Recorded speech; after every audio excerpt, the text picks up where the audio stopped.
болма, не қыласың? Иә, мен Семей қаласынан келдім.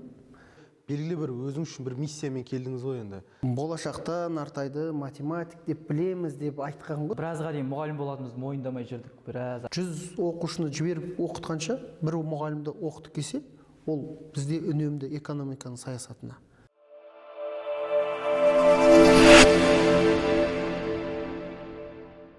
Армысыздар, құрметті көрермендер. Бүгін тұсаукесер бізде Зият подкаст жобасының тұсауын кескелі отырмыз.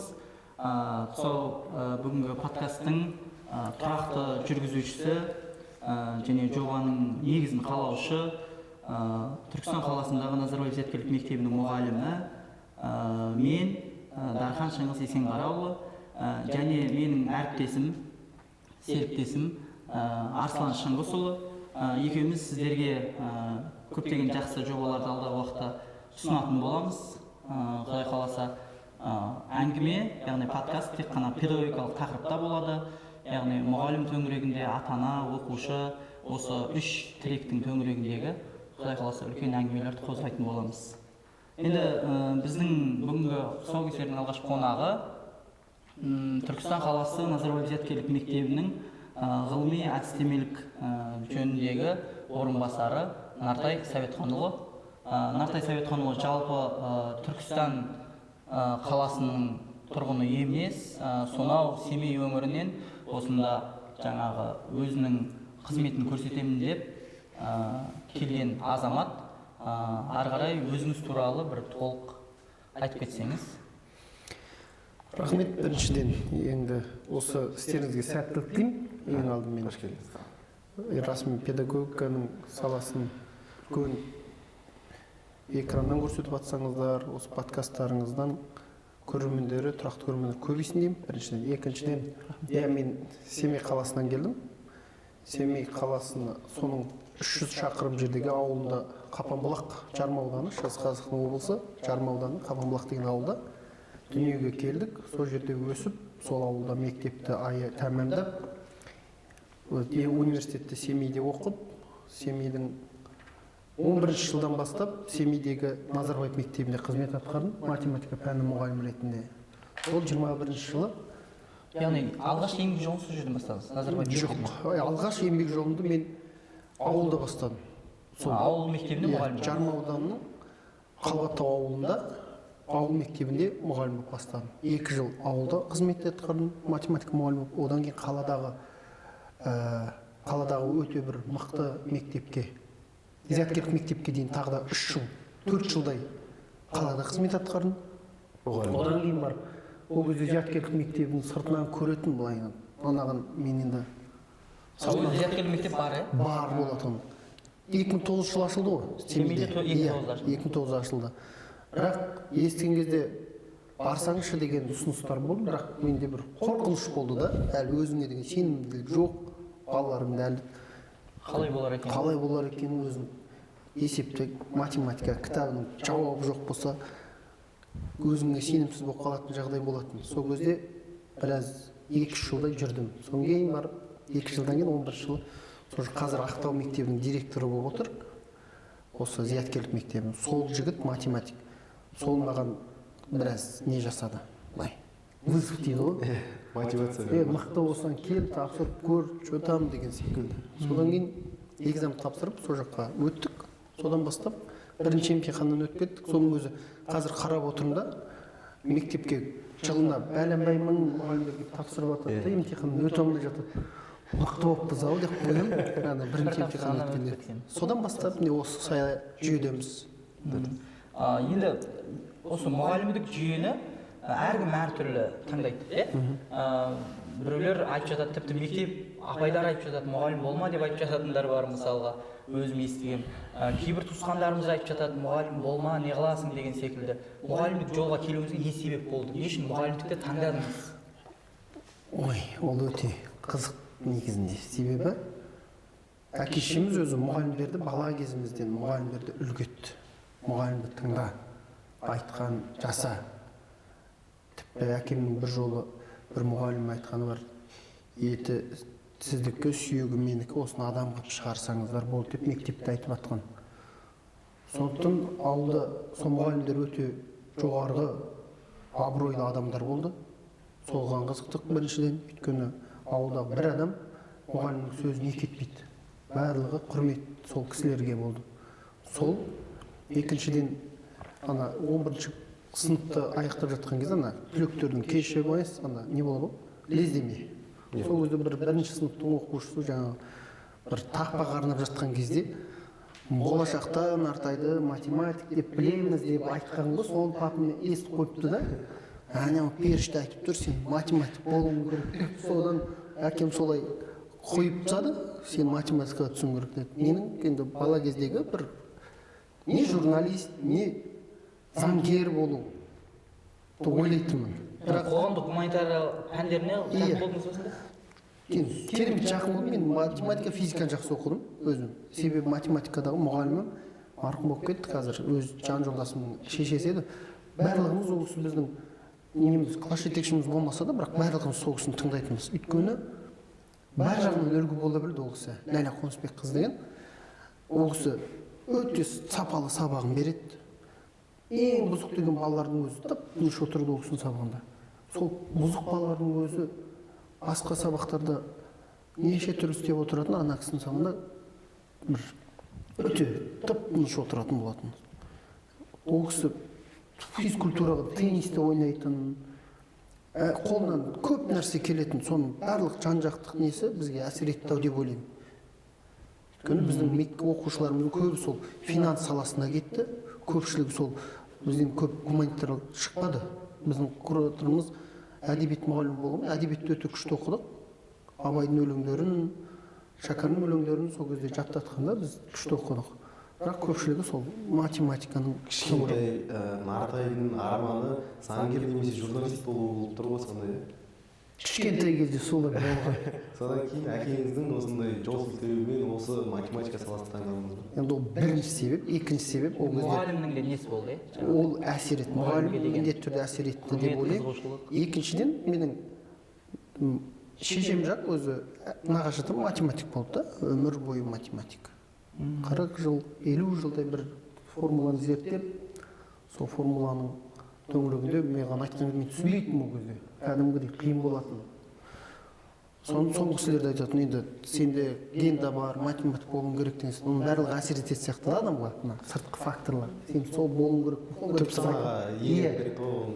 Сол жаман математик болған жоқпыз. Шүкір, өзінің Семейде, Шығыс Қазақстан облысында бір енді мұғалім оқушыларымыз, әріптестеріміз ауыз толтырып айтатындай бір деңгейге, сарапшы деген деңгейге жеттік. Табы. Жақсы. Енді Арсанға бір шетелдік бағдарламалар туралы сұрасақ. Болады, мысалы осы жаңағы енді қазір енді ұстаздық жолда мысалға бір нәрсені сұрай кетейін. Осы ұстаздық жолға келген кезде, ұстаздық жолда тәлім алу барысында, осы математика саласында бір өзіңізге ғана белгілі болатын бір ләззат алатын кездер болады, ләззат алатын кезеңдер болады. Осы жолды таңдағаныңызда еш өкінбейтін кезеңдер болады. Сол турасында бір баяндай аласыз ба? Қандай бір сәттер болды осы университетте оқып жүргенде немесе кейін бір осы ұстаздық етіп жүргенде қандай бір сондай сәттер болды? Сол бәлкім ол шәкірттеріңіздің жеңістері немесе өзіңіздің жеңістеріңіз осы тақырыпты торты. Мұғалім болудың кайфы неде? Дегендей ғой бір факторлар болса. Мұғалім болудың енді ләззаты. Математик мұғалім болудың кайфы сонда. Енді меніңше математик мұғалім болу, ол математик мұғалім болғанда дұрыс, бірақ мұғалім болғанда сен барлық жан жағынан бірдей қарауың керек секілді. Өйткені мысалы жаңа айттым ғой, ауылға бардым мен ең алғаш жылы. Сол 2006 жылғы 2 жыл сабақ берген оқушыларыммен әлі күнге шейін бір шамасымен хабарласып тұрамыз да. Кәдімгідей осы жазда екеуі қонаққа шақырып балаларын соң кестіріп жатыр. Немене соншалық не жақсылық өтті деп сұрайсың да, өзіңнен өзің сұрайсың. Сол кезде байқап отырсақ, жаңағы балалар біздегі сол класста 25 баланың где-то 18-дей ұлдар болды. Және олардың барлығы көпшілігі жаңағы 10 шақтысы ма, 12-сі ма интернатта тұрып оқыды. Интернатта солар жерде не болды? жасөспірімдердің дюсші дейді ғой, детский жаңағы юношеский спорт школа. Олардың бәрі күрес өтетін еді, спорт мектебі. Солар менің классым маған сол классты берді, өте қиын болды басында. Күнде сөз естимін, сіздің классыңыз осылай, сіздің классыңыз соң жаңа классын бір күні жинап алып, түнгі дейін ұзақ жаңағы не өтті, лекция айттым. Сендер білімдеріңмен, нелермен көрсетілмесіңдер, хотя өнерлеріңмен сахнаға шығып, өздеріңді дұрыс көрсетіңдерші деп бір сондай бір кәдімгі түнде интернаттың тәрбиешілері іздеп келді. Қайда біздің балалар деп, соларға да ұрысып біраз. Сол балалар қазір өздерінің жеке-жеке әркім үшін сол кезде сіз дұрыс бағдармен сол ләззаты мүмкін сол сен сол біраз уақыт бұрын берген балаларың адасып кетпей дұрыс жолды тауып жақсы жетістікке жетіп жатқанын көрсең, сол біріншісі деп ойлаймын. Екіншісі әрине өзің салаң бойынша жаңағы шыңдап тағалаған оқушыларың үлкен олимпиадалардан жетістіктер көрсетіп жатса, ол да үлкен бір өзіңе сенімділік береді. Бір ішіңде бір босқа жүрген жоқ екен деп өзіңе бір риза боласың да. Ондай оқушылар да болды. Жаңағы семейде қызмет атқарып жүргенде республика, облыс көлемінде олимпиадалардан жетістіктерге жетті. Ол әрине негізі көрсету, бірақ та сен салаң бойынша сен жай былайша айтқан кезде неме бос адам емессің. Ол да бір өзіңе жақсы.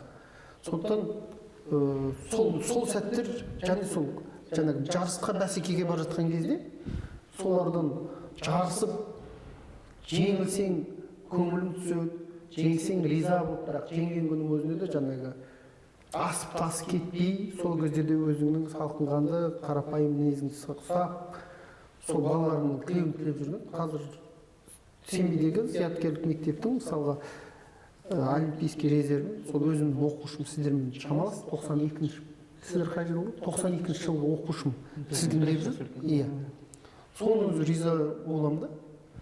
Сол одан кейінгі тағы да бір керемет сәті өзіңе тәлім тәрбие берген ұстаздарыңның жаңағы саған сенім артады. Университетте оқып жүрген кезде басқа да үлкен сенімдер артса, сол сенімдерін ақтағың келіп тұрады.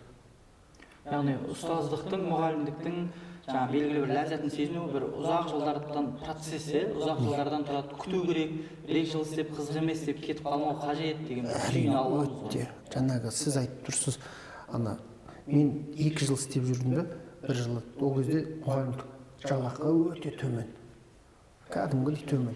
Сол кезде әскери қызметке кетіп қалмаған себебі сол кезде ең көп зарплата алатын әскерилер болды. Сонда кетіп қалып. Иә. Сол кезде менің бір досым бар, Қайрат деген, сол айтады. Артай, сенің жолың мұғалімдік. Сен ол жолдан кетпе, адаспа, мына жерде барасың, бұл жерде 10 сағат мына есік алдында сыпырып жүр десе, сыпырып жүресің. Ол жерде тап-таза болып, бірақ сен сыпырып жүресің дейді. 10 сағат анарада қақиып тұр десе, тұрасың дейді. Бұйрық орындау. Иә.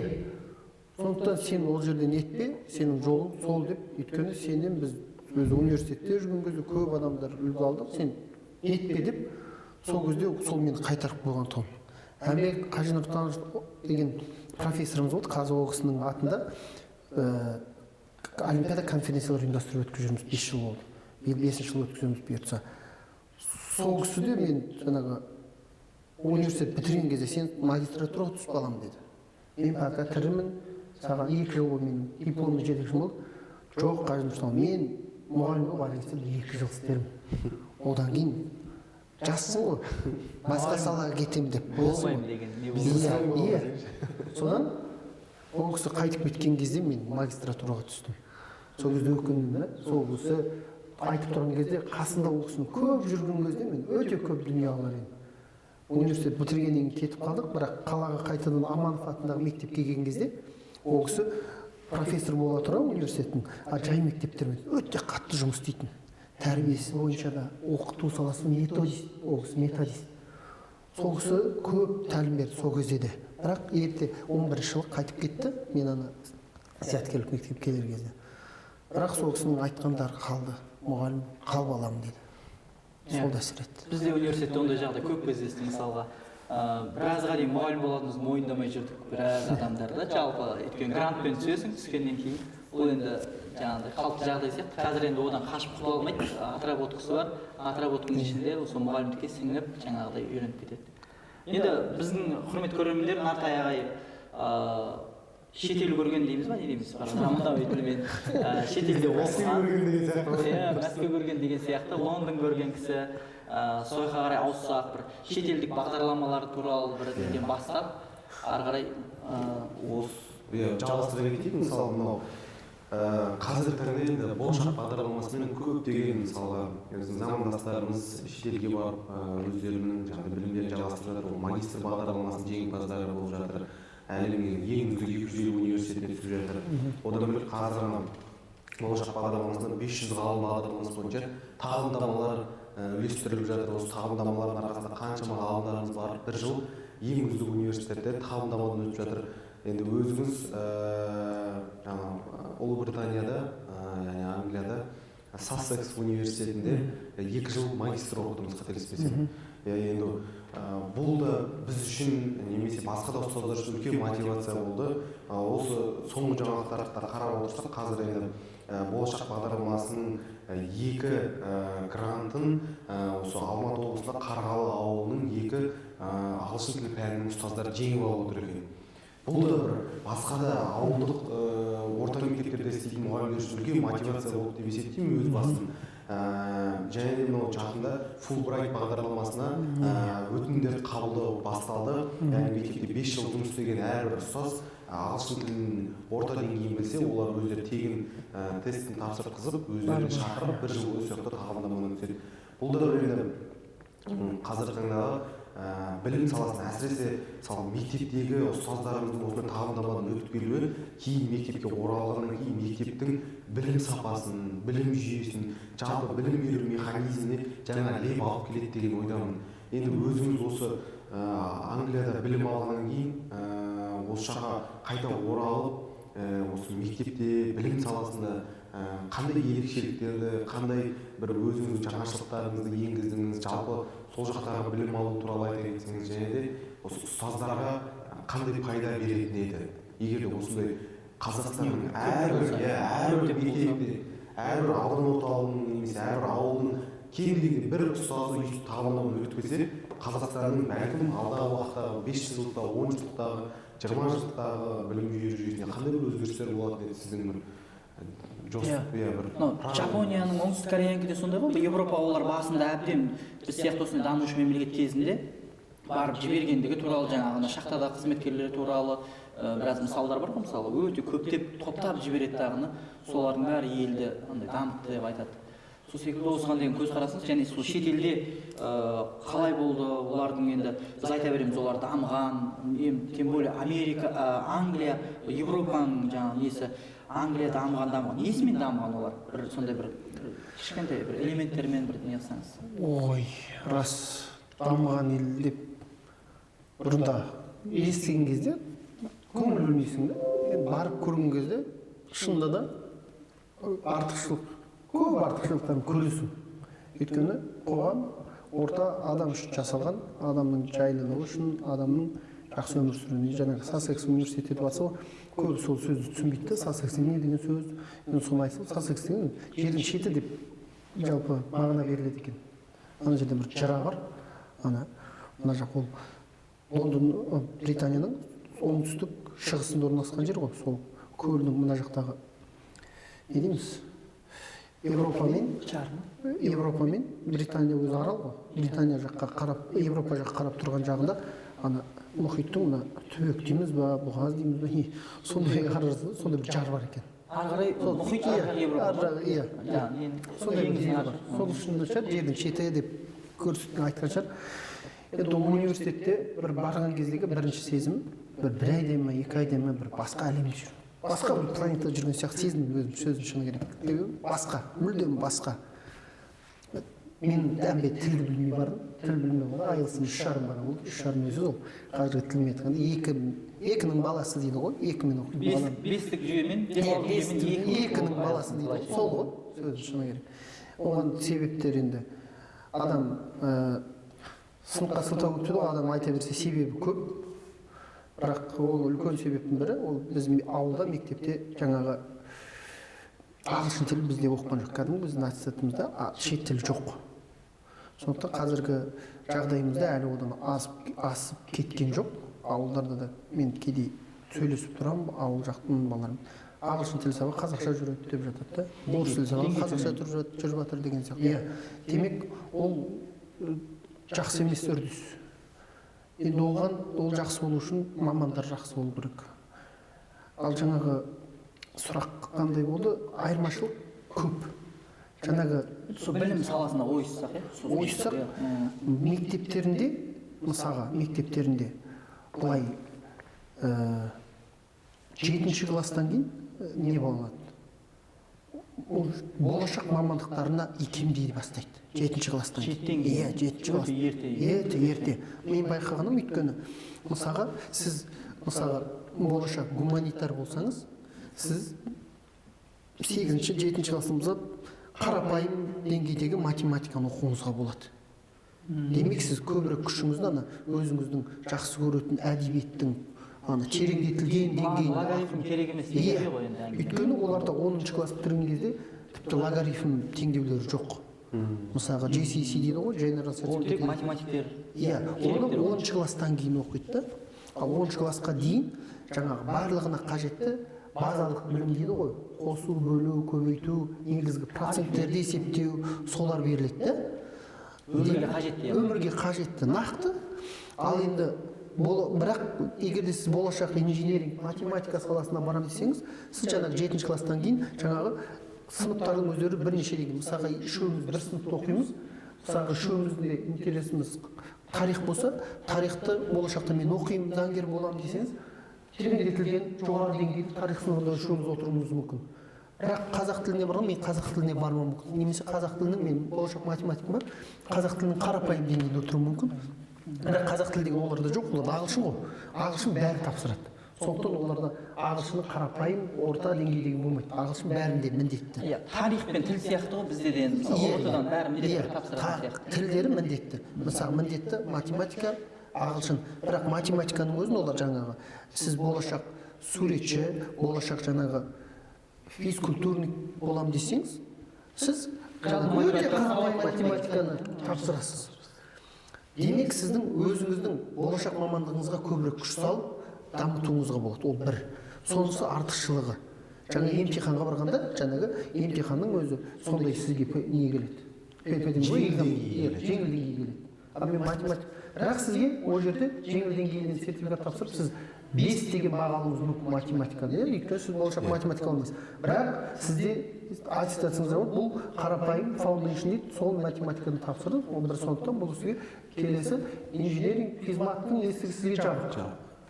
Бір сол жерде бір күшті бір іріктеу жасайды екен. Ол бірінші. Екінші тағы бір несі, оларда бастауыш мектеп, орта мектеп, жоғары мектеп бөлек оқиды да. Тіпті мына бастауыш мектепте мына орта мектепке ауысқан кезде кәдімгі емтихан тапсырады. Емтихан тапсырған кезде емтихан жай тапсырмайды, сол балалардың ол мысалға 6-ші класстан кейін тапсырады. 7, 8, 9, 10 оларда орта сынып болып жатса, соларда ана баланың негізгі қабілеттері қай салаға бейім екені сол кезде анықталып қояды да. Уже тесттер анықтайды. Сонысы бір артық. Және олардың емтихандарын тәуелсіз емтихан орталықтары алады.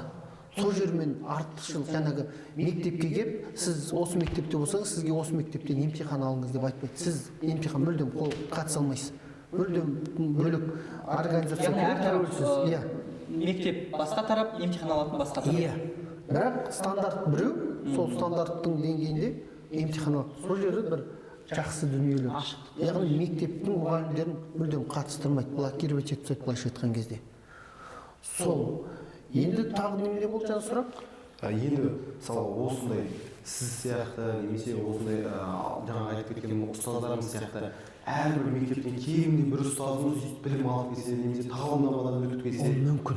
Иә, енді бұл жерде кейдегі айлс тапсырып, яғни қазір тағылымдамаға 5-те 5, 6-та 5 аралығында енді магистратураға қазір 6-та 5-тен жоғары болу керек. Енді жаңағыдай позициялар бойынша әрқайсысы жеке бойынша енді осы тұрғысынан ойлайықшы мысалға алдағы уақытта әр мектепте бір осындай болашақ бағдарламасының түлегі немесе шетелдік тағылымдаманың түлегі немесе шетелдік ең үздік университеттердің ішкі гранттарының жеңімпаздары пән мұғалімі болып сабақ беріп жатса салада ол осы білім беру сапасына қаншалықты әсер ете алады? Ой, ол қатты әсер ету несі етпеу екі талай. Себебі адамдардың ой өзгермей, мына санасы өзгермей, оны өзгерту қиын болады. Бірақ жаңағы олар әсер етеді. Мысалға қарапайым нәрсе, мысалға мен бұрында сіздер айтпақтан ойлайтын, болашақпен түсу мүмкін емес шығар. Одан кейін өзіміздің семейде өз алдымда өзімнің әріптестерім түсіп жатқан кезде оның бұл да қолжетімді нәрсе ғой. Осы кісі істегенді мен қалай жасай алмаймын деп өзіңе бір ортаның әсері ол өзіңе өзің бір не қоясың, тапсырма, план қоясың, план, жоспар қоясың да міне мына кісі кетіп қалды, мен қай жерім кем, адамды сондай болу керек та, өзі бәсекелескен жақсы көреміз ғой, өз қанымызда бар ма? енді жақсы бәсеке. Өйткені ол кісі де сен секілді, сенімен осылай сөйлесіп жүрген адам бір күні келеді да шетелге, Финляндияға немесе Америкаға кетіп қалады, сен ойлайсың мен нем ғой. Сондай адамдар көбейсе, ол міндетті түрде әсер етеді. Бір менің айтайын дегенім жаңағы кейде неге осы адамдардың бір шетелге құмар деп кейбір жаңағы кеше бір ағылшын оқып отырғанда дал деген сөз бар да, ағылшында DULL деп жазылады. Ол енді ешнәрсеге қызықпайтын, белгілі бір темамен сөйлесейін десең бір не деп басқа еш нәрсені енжар дейміз ба, тіпті мүмкін наданшы, мүмкін сондай шығар, ешқандай бір темамен бөлісейін десең ол кісі ол туралы сөйлемейді. Өзінің бір білетін бір темасы болады, соны ғана айтылады, басқа еш нәрсеге қызықтырмайды. Сондай адамдар көп болса ол жерде қиындау болады. Ал енді жаңағы ол міндетті түрде әсер етеді. Жаңағы қарапайым мен айтайыншы, жаңағы қазір мұнан егер де біреу көретін болса, мен ауылдан шықтым 3,5 деген айлыспен, сол кезде математика, физика мамандықтарының мұғалімдері 3,5 деген айлыспен ана мүмкіндік болды. Енді қазіргі тағы да бір үлкен мына күн тәртібіне түспей тұрған бір үлкен мәселе бар. Болашақтықтар келіп не істеп жатыр?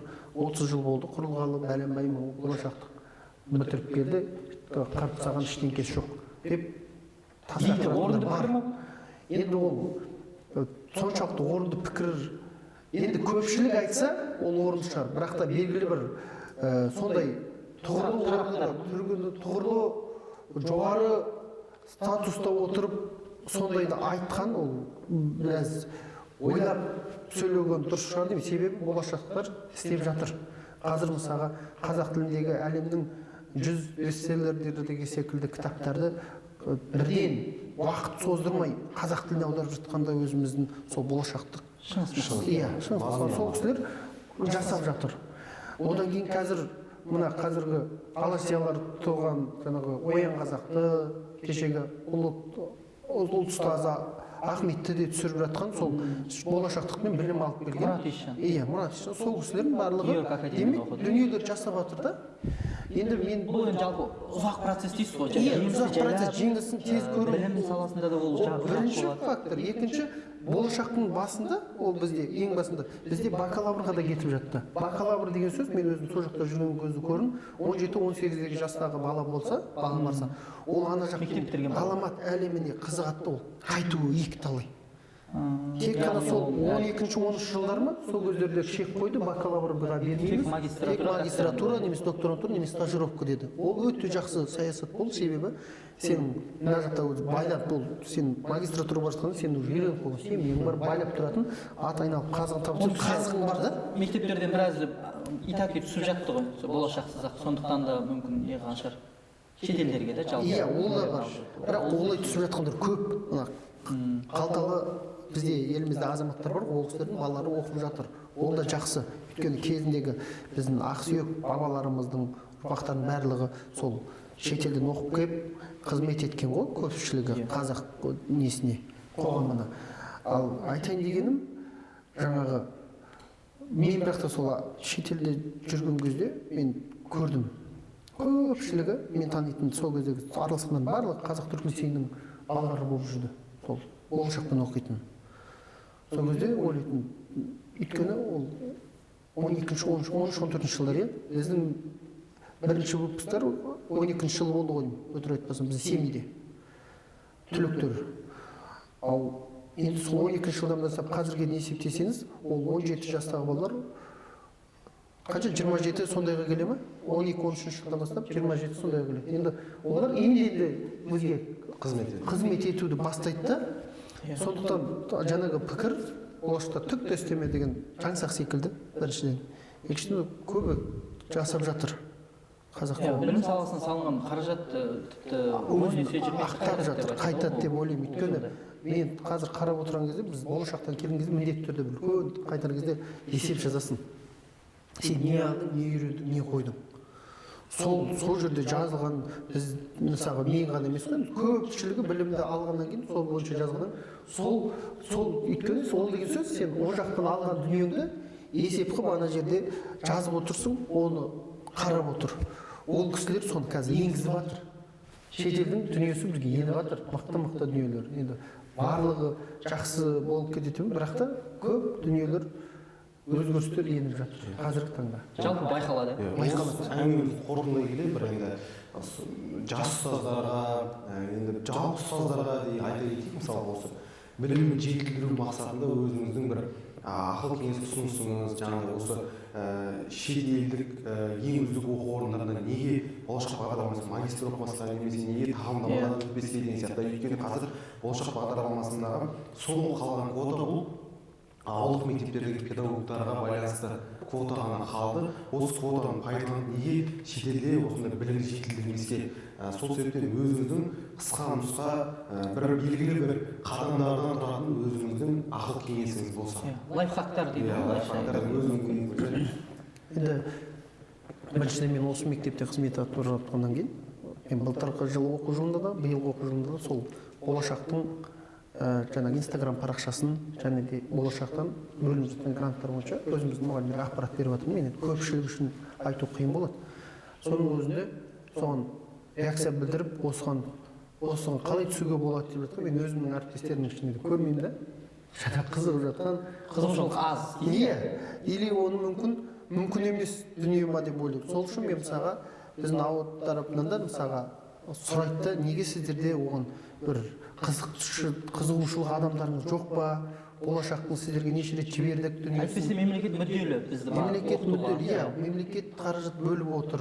Мемлекетке ол ертең ілгері алдағы білімі, өнері зор мемлекеттерден тәжірибе алу мемлекетке керек.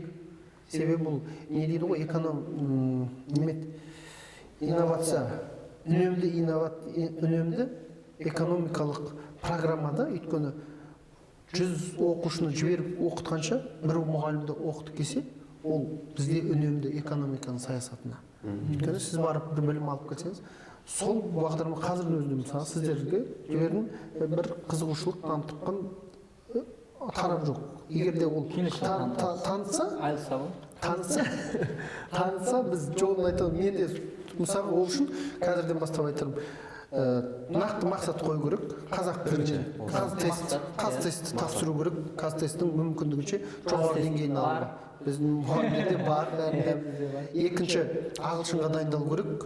Мен ағылшын керемет болған жоқ ең басында. Бұдан 2 жылдай аңғылып жүргенде қазір талап жоғары шығар енді. Қазір талап жоғары. Қазір минимум 5 айлысы. Ал енді нелерге? Техникалық мамандықтарға, ал енді гуманитарлық мамандықтарға тіпті жоғары. 6-дан жоғары, 6,5-7 даже. Енді сол айлыс, бірақ та оған дайындалудың жүйесі. Адамдардың барлығы менің жағдайым жоқ, менің уақытым жоқ, немесе басқа да сылтаулар көп іздейді. Бала-шағам бар дейді мысалға уже үлкен кісілер. Нақты мақсат қойса, ол мүмкіндіктер көп. Қазір айлыста YouTube-тың өзінде кәдімгі ридингға да, листнингға да нелер жетеді, материалдар. Шығарып алды принтерден күнделікті бір листнинг жасап отырса, сен дамисың. Өйткені баяғыда бізде ешкім орысша үйреткен жоқ қой. Теледидардан күнде орысша біздің ауылда бір-ақ канал істейтін ОРТ деген. Соны ғана көріп сол орысша сөйлеп үйреніп алдық мысалы. Сол секілді үйде де мысалы мүмкін үйге барған кезде телевизор тұрса, телевизорды ағылшынша оқып қой. Одан кейін ютубтан мысалға мен күнделікті кешкісін міндетті түрде 1 сағат, 2 сағат жазбасам түк істемесем де ағылшынша не тыңдаймын. Подкасттарын, басқа да дүниелерін тыңдай беремін. Иә, ютубтан тыңдай беремін. Тегін ғой.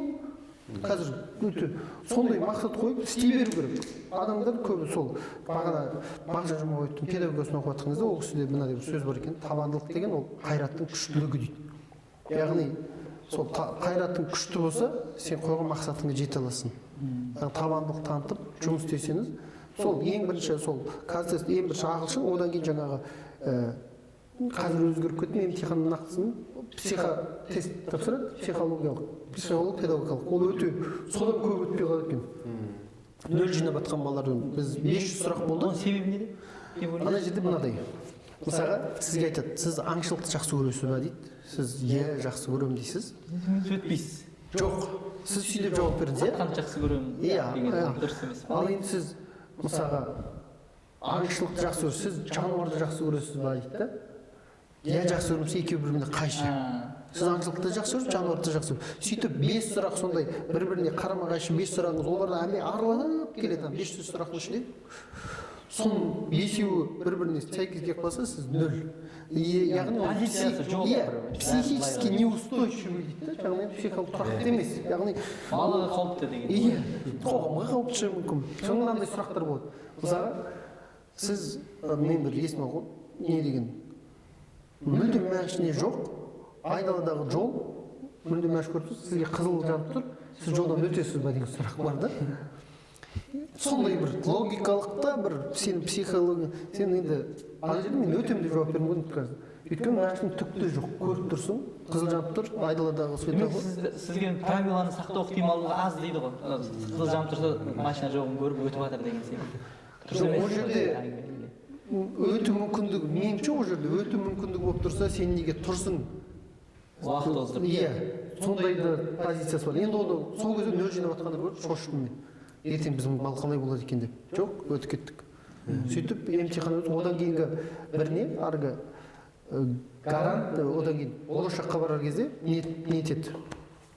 Бір белгілі бір үй қою керек, не қою керек деген сияқты сұрақтар болды. Ал енді жаңағы бағдарламалар, солар өзінің квоталар, олар ауылдағы мектепке қайтадан келіп 3 жыл жұмыс істесе, немесе мектебі гарант болады да. Соларға жұмыс істейді. Яғни ол үй не түгелін жоқ. Иә, мысалы біздің жағдайымызда солай болды. Менің қалада ешқандай үйім жоқ, ол кезде $30,000 тұратын үйім болу керек дейді. Ондай жоқ, сол кезде мектебім маған гарант болды. Значит, келгеннен міндетті түрде осы жерде 3 жыл жұмыс істейсіз. Мен 3 жыл емес, 5 жыл істеуге дайынмын деймін да. Сөйтіп әркімнің мүмкіндігі бар. Бәрекелді. Сіздің де сіздің Бәрекелді. барып келіңіздер. Тамаша. Керемет мотивация бұл. Бұл керемет мотивация сол барлығында бір қиындық шығар еді, жаңағы айтасыз. Сіз 0-ден 3,5 қалай жеттіңіз, 3,5-дан 6-ға қалай жеттіңіз, осы бір 4 сөйлеммен қорытындылап жіберсеңіз болады ма? 0-ден 3,5-ға жеттім. Мен ол кезде неде мұғалім дедім ғой, семейде. Мектепте біраз Лэнгбериден курс өттік. Лэнгбери деген ал семейде бір курс болды. Соның курсына бардық, бірақ ол продолжающий болды, тіпті маған қиын болды. Сол кезде де жаңағы нені жасадым. Бір қарапайым болса да көптеген сөздерді соткаға жазып алып, соларды тыңдап жүрдім. Кешкісін сабақтан кейін сабақтарым бітсе де, түнде өзім қалып, үйдегілер сен жұмыста түнімен жүрушімен деп ұрысатын жағдайлар болды, сөздер. Бірақ сен де мақсат болған кезде сен оған қарамай сөйтіп күні-түні дайындалып өтірік айтпай ақ қояйын. 3,5-ға жету үшін өзі. Ал 3,5-нан кейін ана Британияға барғанда менде Сью Робинс және Кэрол, содан кейін тағы да бір кісілер мұғалімдер болды. Именно соның ішіндегі Сью Робинс деген менің өте қатты қиналып отқанымды көрді. Себебі барған көпшілігінің деңгейі жақсы болды. Мына алғаш оқығанның қиыны сол екен. Біз басты бала кезде сен сабыр жаттай берсең, сен бүйтіп айтар кезде бұрындағы спящий память бүйтіп шығады да сенің памятіңе бірдемелер келіп айта алады екенсің да, а менде спящий память түк жоқ қой жатталған. Сол қиын болды. Сол кезде ана кісі көрді да күнделікті маған фидбак жазып отырады. Бүйтіп байқады ғой менің әлсіз екенім. Жеке кәдімгідей оларда платформа бар, оқытудың платформасы біздегі ЕОС сияқты. Күнде жазып отырады поштаға. Нартай қалайсыз бүгінгі? Сөйтіп басында 1-2 сөйлем Google-ды қолданып болсын бүйтіп жазып отыратын. Кейіннен қарап отырсам 1-2 сөйлем, 5-6 сөйлем, 10 сөйлем сөйтіп бет болып уже. Соны 3-4 айда сөйтіп уже көбейді. Сол кісі мен жаңағы депрессияда жүргенімді байқады. Дифференциацияны жақсы қолданып отыр ғой. Өте қатты мықты қолданған. Өйткені ол кісілерге сол болашақ бөлінеді, жаңағы 5-6 сол 10 шақты ғана адам бар, сол 10 шақты адаммен ғана жұмыс істейді. Сол әсер. Ал енді алтыға сол жақтан жеттік қой. Орта әсер. Спикинг болды сол жерде көп адамдармен сөйлестік. Ол кісі айтады, базарға барыңдар, жүріңдер, суббота воскресенье вообще тоқтамаңдар. Андай мына сөйлей салу, мен ана сол жерде барғанда қоғам қауымдастық құрдық та, қазақ қауымдастығы деген сол университетте бірінші рет. Сол қауымдастықтың президенті болып тағайындады біз жігіттер. Сол кезде көп адамдармен араласуды бастадым. Сөйтіп ана көбінесе мұсылман елдерінің жігіттерімен көбірек сөйлесесің да, футбол ойнадық, әртүрлі шаралардың, сөйтіп өзіңді өзің жаңағы неңді жеңесің. Сөйлем керек, ертең анамен сөйлесуің керек деп үйге кіресің, дайындалып. Сол әсер етті. Жақсы, тамаша. Қазір бізде шетелдік мұғалім бар, кстати, соны қолдану керек, барып сөйлесу керек. Күніне бір 10 жыл көбірек. Ол қатты әсер етеді. Тек ағылшын мұғалімдер ол кісімен сөйлесіп жүреді, қарапсың. А сіздер сөйлесуіңіз керек.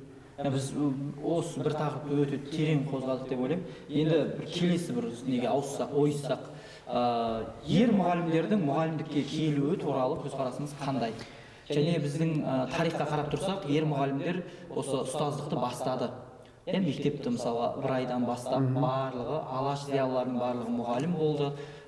Енді осы қазіргі күні оның ер мұғалімдер мұғалім болудың артықшылығы неде? Және де ол ер жігіттерді біз қалай тарта аламыз осы туралы бір? Ер мұғалімдердің мұғалім болу артықшылығы өте көп. Себебі жалпы үйдің отбасының тірегі ер азамат дейді ғой. Бұл жерде мұғалімдерге ер азамат, біздің мектепте ер мұғалімдер көп. Соны мен өзім ризамын. Расында себебі болашақ елді жерді қорғайтын ол азаматтар. Енді қалай тартамыз дегенде, неге аз десеңіз, мен бір-екі адамдармен ресми сұхбат сұрап көрген кезде, мұғалімдіктің айлығы шайлығына жетпейді ғой. Мен онымен бала шағамды сен мені қалай асыраймын деген сияқты бір сондай бір пікірлерді байқадым. Демек, ер азаматтар сол айлықтың аздығына да жаңағы себеп шығар деп ойлаймын, бірінші. Екіншіден, жаңағы ер азаматтар өзіміз білмеймін. Жалпы табиғатында зерттеулердің нәтижесі бойынша да ер азаматтар көбіне шұқылама жазуларды қатты бір жақсы көрмейді. Мысалы, қағазбастылықтар, сондықтан әлі арылған жоқпыз. Ол да әсер етіп шығар деп ойлаймын. Әрине қазіргі таңда көп нәрсені мен сол үшін көптеген платформаларды қолданып, сен қағазбастылықтан өзің арылтып алуыңа болады. Әртүрлі есептерді, мысалы, барлығын өзің жазбай, онлайн, мысалы, ашылып жерде мынаны толтырып жіберіңіздерші деген сондай бір нелерді қолданып, сен өзіңді уақытыңды үнемдеуіңе болады. Сондай дүниелер. Енді ер азаматтардың мектепте көптеп жұмыс істеуі кезінде біздің алаш зиялылары, Ахметтер, Міржақыптардың барлығы ұстаздар ғой. Ол кісілер ұстаз болған кезде олар тек қана мұғалім болып сабақ берумен ғана айналысқан жоқ, олар бүкіл қоғамға қарады. Елдің, жердің бүтіндігін ойлады. Қазіргі бірнеше институт қатар алып жүрді ғой, оқулық жазды, басшылық қызметті де атқарды, барлығы. Сондай ойлы азаматтар көбейсе, қазір мұғалімдік саласына демеймін, сондай бірақта өзінің жеке мектебін ашып, соның жекесінің сабақтарын беріп жатқан азаматтар көп. Олар жаңағы орта мектептерге келіп жұмыс істемесе де, бірақ жаңағыдай жеке тарапта қоғамға үлесін қосып жатыр деп ойлаймын. Жақсы. Осы тұста өте жақсы айтып қалдыңыз, жеке мектептер деп. Жекеменшік мектептер қазір енді елімізде өте көптеп ашылып жатыр. Бір енді қысқа нұсқа оның артықшылығы және кемшілігі, бір өзіңіздің мүмкін тәжірибеңізден қалай жүріп жатыр жалпы үрдіс? Жеке мектептер негізі болған дұрыс. Себебі мына кезінде мысалы мен өзім бала кезде де көрдік қой, үкіметтің нәрсесі болса адамдар как-то өзінікі сияқты емес қарайды да. Ал енді жекеменшік мысалы сіз қазір мектеп ашсаңыз, сіз әрбір персоналды детально қарап аласыз да, өйткені ол сіздің абыройыңызға, сіздің ертең мектебіңізге егер де дұрыс емес маман болса, әсерін тигізеді. Былай алсақ, менің бизнесіме әсер етеді. Иә, ол сіздің табысыңыз, ол сіздің абыройыңыз, ол сіздің болашақ ұрпағыңыздың былайша айтқан кезде жақсы өмір сүруіне әсер ететін фактор ғой. Сондықтан сіз жеке меншіктің иесі болсаңыз, жаңағы талапты солай қоясыз. Мен мысалға танимын ана ақш күнделігі деген Данияр ма? Данияр, иә. Солардың өздерінің мектептері, иә. Солардың өздерінің мектептері бар. Сол жақта ма әлде осы? Осы жақта. Астанада бар, Шымкентте бар, Алматыда білмеймін бар жоғын. Олар мысалға персоналдарды өздері іріктеп алады. Өте мықты мамандарды ғана алады. Ана айлығын шектемейді. Ең басты шын көңілмен, шын ниетпен жақсы білім берсе деген немен алады. Сапалы білім. Сапалы білім. Сондықтан жеке мектептердің болғаны дұрыс, және олардың көбейгені дұрыс. Себебі барлық жеке меншікті мектеп деп айтпаймын. Жаңағыдай, ол жеке меншік мектептің басшысын қарау керек. Ол шын мәнісіндегі білімге, ғылымға, қазақ қоғамына бір жанашыр адам ба? Жоқ әлде тек қана пайданы табуды ғана ойластырған адам ба? Сонысына қарап барып, жеке меншікке баланы беруге болады деп ойлаймын өз басым. Ал жаңағыдай сондай ұлтжанды, патриот, болашақ үшін жеке меншік ашса, олардың несі дұрыс. Бағытына қарап, иә. Жақсы. Енді мысалға қазір осы соңғы уақыттарда цифрлы ұстаз, цифрлы мұғалім деген терминдер көп айтылып жүр. Тіпті осындай ұсыныстар да болып жүр министрлікке, әр мектепке жаңағы цифрлы құзыреттілікті арттыратын мамандар керек. Себебі қазір әртүрлі платформалар көбейді, ғылыммен бірге дамып жатыр. Ал заманның түлкі болса таз болып шал, міндетті түрде оларды меңгеру арқылы біз оқушылардың қызығушылығын өзімізге қарату керек әр мұғалім. Осы ұстаз, цифрлық ұстаз туралы ойыңыз қандай? Ол цифрлы ұстаз болу үшін қандай да бір әрекеттер жасауымыз керек? Мәселен, жұмысқа жалғастыра кетейік. Қазір білім беру кезінде жаңағыдай көптеген платформалар қолданамыз ғой. Жаңағы Білімленд бар, болмаса жаңағыдай Курсера бар, мысалға, Хан Академия бар, мысалға. Бұл нәрсе жаңағы алдындағы карантин кезінде ковидтің кезінде, ковидтен кейін кезеңдерде өте бір үлкен даму жолына түскен дүниелердің бірі болды ғой. Соның бірі қазір білім беру кезеңінде сабақтың үстінде мысалы жаңағы Кахутты қолданамыз, Нейроподты қолданамыз, Padletті қолданамыз, түрлі жаңа шыққан нейросеттер бар, мысалға түрлі дүниелер бар, мысалы соны қолданатын. Енді қазіргі таңда осы цифрлы қоғамдағы цифрлы ұстаздың келбеті қандай деп бір сауал туындайды осы жерде. Цифрлы ұстаз, сандық дейміз ғой, ол өте керек шығар қазіргі қоғамда. Өйткені барлығымызда уақыт жоқ дейміз да. Сол уақыттың белгілі бір мөлшерін үнемдеу үшін осы цифрлық дүниелерді меңгерген абзал ма деп ойлаймын. Себебі қазір көптеген бақылаулар, емтихандар, басқа да оқушылардың дамуы үшін жасалатын формативті, суммативті бағалаулар дейді ғой. Солардың өзін автоматтандырса, ол сенің уақытыңды үнемдейді.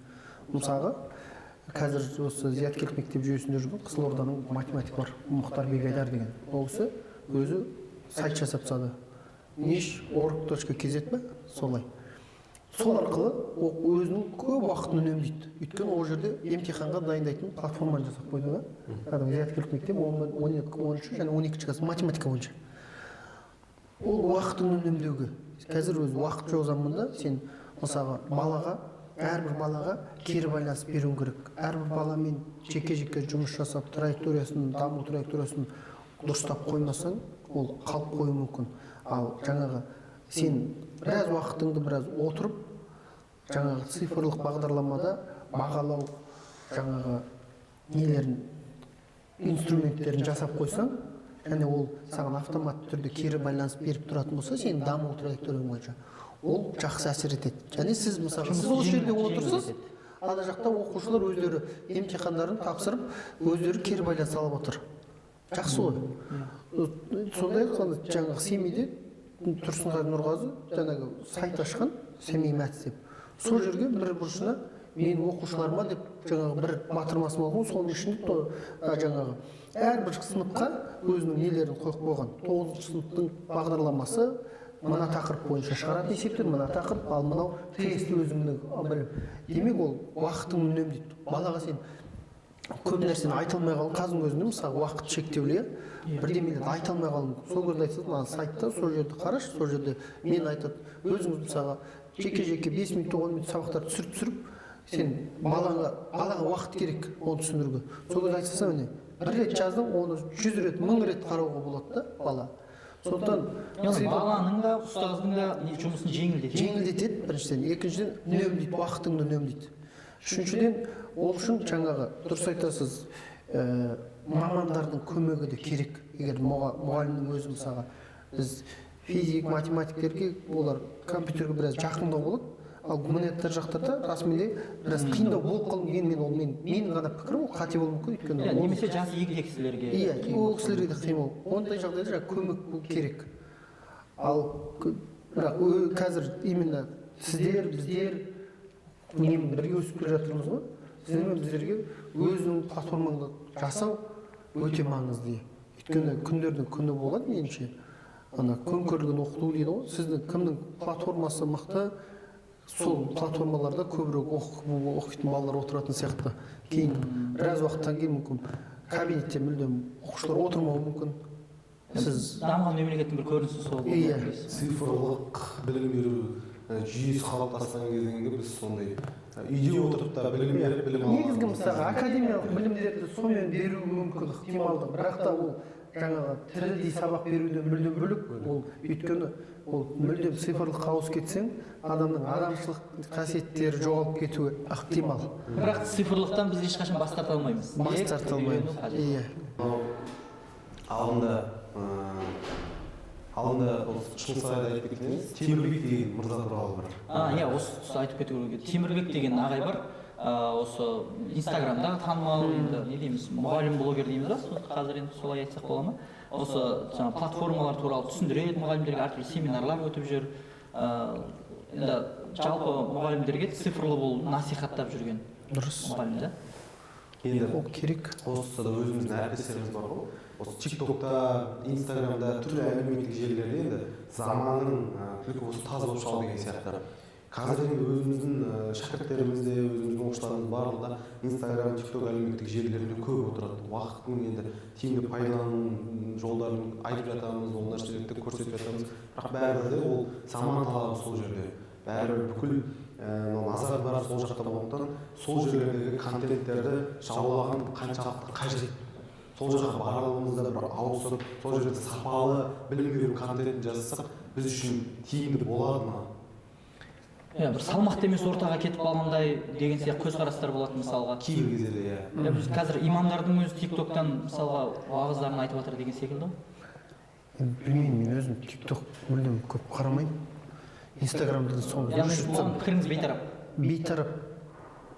Енді кейбіреулер айтады, қазіргі заманда TikTok'ың болмаса, Инстаграмың болмаса, сен дамымай қаласың дейді да. Енді ол біреулердің пікірі. Бірақ егер өзіңді дамытамын десең, керісінше сол әлеуметтік желілерден біраз алыстаған дұрыс секілді тұрады. Өйткені сен уақытыңды жеп қояды. Ең қымбат құндылық ол уақыт қой. Уақыт үшін сұраламыз бәріміз мысалға. Уақытыңды, жас күніңді, энергияңның бәрін сен қайда жұмсадың, қалай жұмсадың деген сұрақтар болады ғой. Сол кезде жаңағы көп уақытым Инстаграм қарауға кетті, көп уақытым ютубқа кетті. Ютуб ол маңызды, ютуб бөлек. Именно TikTok, Инстаграм, білмеймін, олар бір жақсылыққа түбі апармай секілді болып тұрады маған, өз басым. Пікір салмақты емес. Ал енді арнайы контент өзіңнің салаң бойынша жасау ол бөлек. Мысалға сен шынымен өз салаңыз бойынша мойындалған маман болсаңыз, мысалға Шыңғыс Түркістан облысындағы нөмір 1 қазақ тілдің маманы деп адамдар түсініп сіз соны мойындата алсаңыз сіздің YouTube каналыңызды олар міндетті түрде қарайды. Сіз сол жерден балаға бір мұғалім 40 минутта түсіндіре алмаған нәрсе сіз 2 минутта немесе 3 минутта оқушының санасына жеткізіп бере алсаңыз міндетті түрде оны оқушы қарайды. Сондықтан да мұғалімдер үшін қазір жас мұғалімдер үшін өздерінің именно кәсіби, егер де сіз қазақ тілі болса, мен математик болса, өзіміздің саламыз бойынша жаңағы YouTube жасау бұл өте қажетті және өмірдің қазіргі күн тәртібінің ең негізгі дүние. Өйткені балаларға керек, мысалы балалар қазір YouTube-та қарайды, YouTube-тың ішінде миллион не бар. Бірақ сіз өз сабағыңызда немесе Қазақстанда қазақ тілін қалай оқыту керек екенін сіз мықты білсеңіз, сіз түсіндіруіңіз керек. Сондықтан YouTube-тың өзінің кәсіби каналын дамыту маңызды секілді. Осы подкасттарыңызда кәсіби педагогиканың саласы болса, осы жерде педагогикаға қатысы бар адамдардың барлығын мықты профессор, докторларды осыны зерттеп жүрген, педагогиканы зерттеп жүрген ғалымдарды әкеліп сөйлетсеңіздер, ол да бір өте бір керемет не болар деп ойлаймын. Құдай қаласа, өте жақсы бір қонақтар болады, Құдай қаласа алдағы уақытта. Енді уақытымыз кәдімгідей біраз жерге барып қалды. Нартайға әңгімеңізге өте рахмет. Енді бір соңғы бір не болсын, пікіріңіз болсын, мынау жоспарларыңыз жайлы айтып кетсеңіз, енді сіздің шетелде оқығаныңыз, оның өзі қазіргі жастарға мотивация болса, енді қазір енді жоспарыңыз қандай, келешекте қандай? Өзіңіз мынау осы Түркістан қаласына, Семей қаласынан арнайы қоныс аударып келдіңіз. Осы Түркістан қаласының Назарбаев зияткерлік мектебінде қазір енді үлкен ғылыми жұмыстарды дамытумен айналысып жатырсыз. Шәкірттеріңіз осы жылы 5 ғылыми жоба республикалық кезеңге жолдама алды. Бұның да бір қуантатын жағдайы, сіз енді келіп осы Түркістандағы оқушылардың және де ұстаздардың осындай ғылыми жетістіктерінің көбеюіне, артуына әсер етіп жатырсыз. Енді сондықтан алғыс білдіреміз. Осы тұрғысынан енді өзіңіздің жоспарларыңыз, енді сізде белгілі бір тұрғыда бұл жерге белгілі бір өзіңіз бір миссиямен келдіңіз ғой енді. Сол миссияның жартысы білмейміз ғой, орындалып жатқан да шығар. Енді алдағы сол жоспарларыңыз туралы айта кетсеңіз. Миссия демекші, ана миссия деген қиын нәрсе. Өйткені досым айтпақшы, сен миссияң білім беру, үйрету дейді да. Сонда мектепте мұғалім болып жүрген кезде сенде алдында оқушыны, 10 оқушы, 20 оқушы математиканы ғана үйретесің да, басқа бір нең жоқ. Ал жаңағы біраз содан кейін ойлан бостан-босқа білім алдық па, бірдемелерді біреуге әсер ететін шығармыз дейсің да, сол әсер ете алсаң, ол жақсы. Сондықтан қазіргі балалардың енді біріншіден ғылыми жұмыстардан орын алып жатқан, ол бірінші жетекшілерінің несі, жетекшілерінің талабы, жетекшілерінің ізденуі. Қазір бізде жас мамандар еңбегі, сол жас мамандарымыздың өзі өте осы жерде мен риза болып отқаным. Мұғалімдер бар бізде, өскісі кеп, бірдемелерді зерттеп, соны зерделеп, түбіне жеткісі кеп жүрген мұғалімдеріміз сол қуантады біріншіден. Ал ондай мұғалімдердің міндетті түрде сондай ізденісі бар, зерттегісі келетін оқушылар міндетті түрде ол кісілерден шығады. Сондықтан ол кісілерге сәттілік тілеймін біріншіден. Екіншіден, жоспар. Әркімнің жоспары болу керек. Ана бір білмеймін кімнің сөзі екен, жоспарсыз неме арман не мақсатсыз арман ол арман болып қала береді дейді да. Қиял ғана дейді. Иә, қиял ғана. Ал жоспар болмаса ол ешқашан орындалмайды дейді. Сондықтан біз әрбір жылға жоспар құрасың. Кәсіби тұрғыда да, өзінің жеке тұрғында да. Енді жеке жоспар адам кейде өзім жұбайым айтты, мен сандырақтап адам сандырақ келеді дейді ғой, өзім айта берсең бірдемен. Мен осы Түркістан, мен 5-6 жыл болды Түркістанға келгім келетін да. Не екенін білмеймін, келгім келетін, кәдімгідей көргім келетін.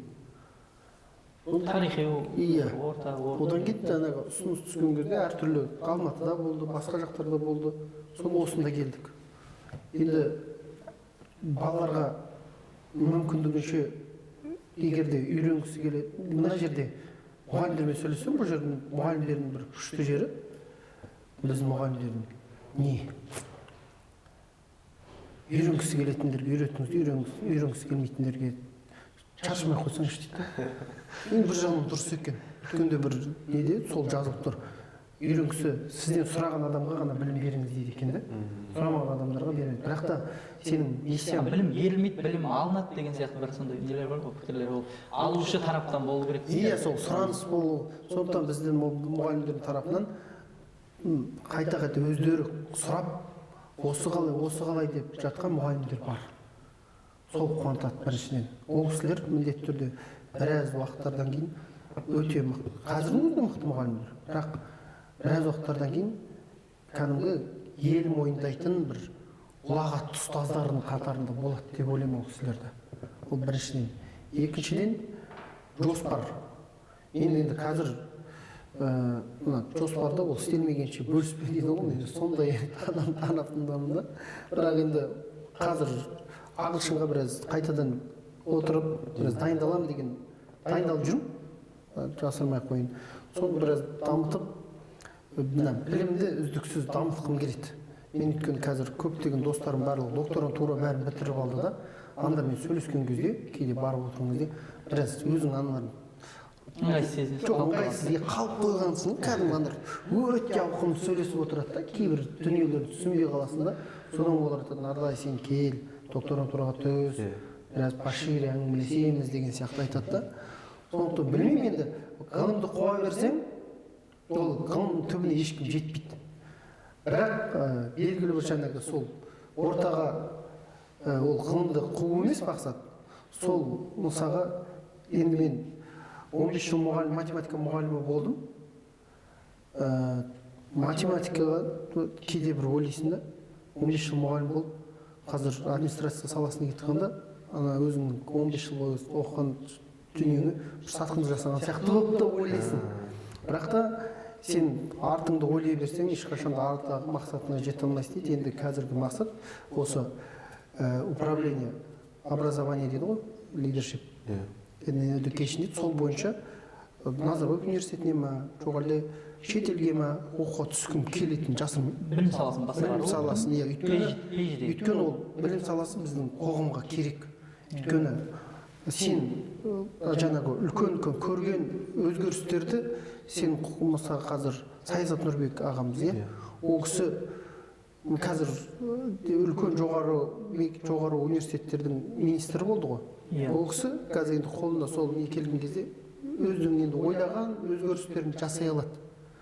Сол үшін ол кісі көп білім алды. Мен ол кісінің білімін мойындаймын. Сол кісілерді үлгі етемін мысалы.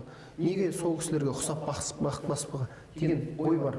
Және соны барлықтарыңызға тілеймін. Сол докторантура болмаса да, сол ендігі мен математиканың магистратурасын аяқтадым. Енді осы саланың магистратурасына түссем деп ой бар. Енді ол әзірге ой 24-25 жылдың мақсатында тұр. Жақсы, бәрекелді. Нақты мақсаттарыңызға алдағы уақытта жетіңіз деп тілек білдіреміз. Құрметті көрермендер, біздің каналымызға тіркеліп, лайк басып, комментарий жазып, сіздерде бұл жағдайлар қалай болып жатыр? Сіз болашақпен сізде тапсырғыңыз келеді ма? Деген секілді сұрақтарыңыз болса, жазып отырыңыз, пікірлеріңіз жазып отырыңыздар.